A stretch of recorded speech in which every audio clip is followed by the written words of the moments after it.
वेदांग वार्ता महोत्सव के पॉडकास्ट सत्र में हमारे साथ में जुड़े हैं पंडित दीपक व्यास जी इंदौर से। आप फेस रीडर हैं और हस्तरेखा विशेषज्ञ भी हैं।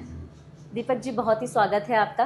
धन्यवाद जी, मैं आपसे जानना चाहूँगी कि आजकल जो नई पीढ़ी है वो ज्योतिष को अंधविश्वास मानती है, उनके लिए आप क्या कहना चाहेंगे? देखिए, क्या है कि आज का जो ज़माना है वो गूगल और यूट्यूब पर देख देख के लोग इतने भ्रमित और इतने शंकित हो गए हैं, और स्पेशली जो आज की जनरेशन है वो ज्योतिष को कई समय से अंधविश्वास मानती आई है। क्या क्या नक पहनने से हो जाएगा, क्या मैं ये उपाय करूँगा तो इसका साधन मिल जाएगा। अब हमें ज़रूरत है कि हम ज्योतिष को इस नई पीढ़ी तक एक सही तरीके से पहुँचाएँ, क्योंकि हमारा ज्योतिष कर्म प्रधान है और दूसरा ये पूरा वैज्ञानिक है। तो जब तक हम नई पीढ़ी को उसको उस तरीके से नहीं पहुंचाएंगे, उसको उसके वैज्ञानिक रूप तक नहीं हम उसके दर्शन कराएंगे, तब तक ज्योतिष सही मायने में नई पीढ़ी के समझ में नहीं आने वाला है। कर्म हमारे जो हैं, जो आज हम कर रहे हैं, जो हमारे प्रारब्ध के कर्म हैं, इन कर्मों को मिलाकर ही हमारी ज़िंदगी बनती है। और अगर आप देखेंगे, चाहे हमारे शास्त्र हों, हमारे वेद हों, कहीं ना कहीं उनमें भी साइंटिफिक तरीके से ज्योतिष का उल्लेख किया गया है। हमारी हिंदू संस्कृति, हमारा हिंदू ज्योतिष, सनातन ज्योतिष पूर्ण रूप से वैज्ञानिक है। सर, मैं आपसे जानना चाहूँगी कि आपके हिसाब से, आपके मत से भाग्य क्या है? देखिए, 3 प्रकार के भाग्य होते हैं। सबसे पहला भाग्य जो हम लिखवा कर लाए हैं, अर्थात जो परमपिता परमेश्वर ने हमें दिया है कि हमें कहाँ पैदा होना है, कब हमारी मृत्यु होना है, किससे हमारी शादी होना है, और कुछ घटनाएं जो हमारी ज़िंदगी में घटित होती है।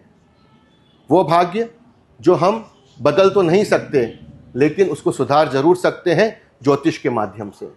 और दूसरा भाग्य जो बहुत ज़रूरी है, जो हम स्वयं बनाते हैं। वो कैसे बनता है? हमारी पॉजिटिव या नेगेटिव सोच से। हम जैसा सोचेंगे हम वैसा भाग्य बनाएंगे। तो हमें अपनी सोच को भी बदलना बहुत ज़रूरी है। जी बिल्कुल। और तीसरा भाग्य जो हम हमेशा उसी के ऊपर हमारे पूरा जीवन टिका हुआ है, वो है कि दूसरों को देखकर भाग्य बनाना। उसके पास मेरे से ज़्यादा अच्छा है, उसके पास तो ये गाड़ी है, मेरे पास तो सिर्फ स्कूटर है। तो ये जो भाग्य है, ये तीसरा वाला भाग्य, यही समस्या का कारण है और सारी समस्या यहीं से शुरू होती है। इस भाग्य को संभालना ही आज बहुत ज़रूरी है। तो ज्योतिष के माध्यम से और आपके दूसरे भाग्य अर्थात आपकी सोच को ठीक करते हुए इस तीसरे भाग्य को हमें सुधारना बहुत ज़रूरी है। एक जो होड़ आज के समय में लग गई है, इसे रोकना बहुत ज़रूरी है, बहुत ज़्यादा ज़रूरी है। आज के परिप्रेक्ष्य में क्या ज्योतिष तर्कपूर्ण है या सिर्फ भविष्य जानने का एकमात्र साधन रह गया है? देखिए, ज्योतिष या कोई भी आप कहें, आज की इस दुनिया में सब अगर तर्क है तो उसका कुतर्क भी है। हर चीज़ का एक्सप्लेनेशन है। अगर कोई फेवर है तो उसके अगेंस्ट आपको 10 लोग मिल जाएंगे। कहने का मतलब है कि टांग खींचने वाले बहुत हैं। लेकिन इसको समझना, मैं फिर वही कह रहा हूँ कि बहुत ज़रूरी, हम किस तरीके से इसको समझना चाहते हैं।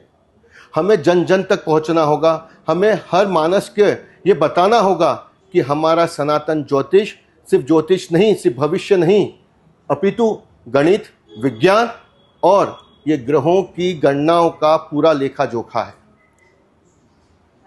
सर, जैसा कि आपने बताया कि आप हस्तरेखा विशेषज्ञ हैं, तो मैं हस्तरेखा के बारे में जानना चाहूँगी कि एक इंसान की जब उम्र बढ़ती जाती है तो क्या उसके साथ साथ उसकी हस्तरेखाएं भी बदलती हैं? बिल्कुल। आप देखते हैं कि जब हम छोटे होते हैं तो हमारे सब शरीर, सब अंग छोटे रहते हैं। जब हम बढ़ते हैं, हमारे बाल बढ़ते हैं, आँखों में, हमारे चेहरे में, सब में परिवर्तन आता है। ठीक उसी प्रकार हमारी हाथों की रेखाओं में भी आप देखेंगे कि परिवर्तन आता है। और हाथों की रेखाओं के साथ साथ चेहरा भी बहुत कुछ कहता है। इसलिए कहा जाता है कि मनुष्य का जीवन ही उसका असली दर्पण होता है।